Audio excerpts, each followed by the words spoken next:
మంచిర్యాల జిల్లా Chennur శివార్లోని survey number 863లో జర్నలిస్టులకు ప్రతిపాదించిన ప్రభుత్వ స్థలంలో కొందరు అక్రమంగా ట్రాక్టర్తో చదును చేశారు. 12 సంవత్సరాల క్రితం స్థానిక ప్రింట్ అండ్ ఎలక్ట్రానిక్ మీడియా జర్నలిస్టులకి ప్రతిపాదించిన స్థలాన్ని ఇప్పటికీ కేటాయించకపోవడంతో ఇదే అదునుగా కొందరు అక్రమార్కులు స్థానిక అధికార పార్టీ నేతల అండదండలతో కబ్జాలకి తెగబడ్డారు. అక్రమార్కులు చాటుమాటుగా కాకుండా బహిరంగంగానే తెగబడుతుండటంతో రెవెన్యూ అధికారుల తీరుపై కూడా తీవ్ర విమర్శలు వెల్లువెత్తుతున్నాయి. ఈ విషయమై ఎంఆర్ఓ మల్లికార్జున్ వివరణ కోరగా సర్వే నెంబర్ 863లోని ప్రభుత్వ భూమిని చదును చేసి ఆక్రమించడానికి ప్రయత్నించిన వ్యక్తుల్ని గుర్తించి వెంటనే వారిపైన చట్టపరమైన చర్యలు తీసుకుంటామని తెలిపారు.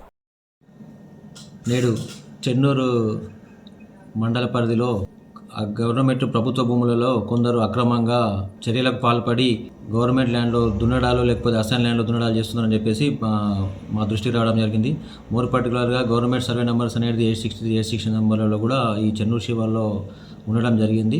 అట్టి సర్వే నెంబర్లలో వితౌట్ వ్యాలిడ్ పట్టా లేకుండా ఎవరైనా సరే ఎలాంటి ఆక్రమణలకు పాల్పడ్డా సరే ఖచ్చితంగా వారి పేరు మీద కఠిన చర్యలు తీసుకుంటాం. అలాగే ప్రభుత్వ భూముల్ని కూడా ఆక్రమించడం అనేది చట్టరీత్యా నేరం కాబట్టి ఈ చెన్నూరు గ్రామ ప్రాంత ప్రజలందరికీ తెలియజేయడం అనగా ఎవరైనా సరే without any valid title documents కానీ లేకపోతే దానికి సంబంధించిన పట్టా రైట్స్ కూడా పొందకుండా ఎవరైనా సరే ఇటువంటి చర్యలకు పాల్పడితే వారిపైన ఎలాంటి చర్యలకన్నా ఉపేక్షించేది అని చెప్పేసి సందర్భంగా తెలియజేస్తూ, అలాగే ఇటువంటి దుశ్చర్యలు అనేది పాల్పడడం కూడా కరెక్ట్ కాదు. ఎందుకంటే ప్రభుత్వ భూములు అనేది కాపాడడానికి యంత్రాంగం ఎప్పుడు కూడా కృషి చేస్తుంది.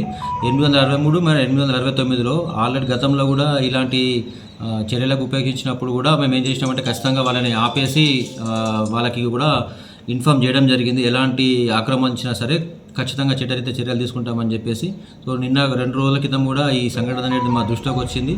దానిపైన ఖచ్చితంగా వాళ్ళ రికార్డ్స్ అని వెరిఫై చేసిన తర్వాత ఈ 2-3 రోజుల్లో ఖచ్చితంగా వారిపై చర్యలు తీసుకుంటామని చెప్పేసి తెలియజేస్తున్నాం.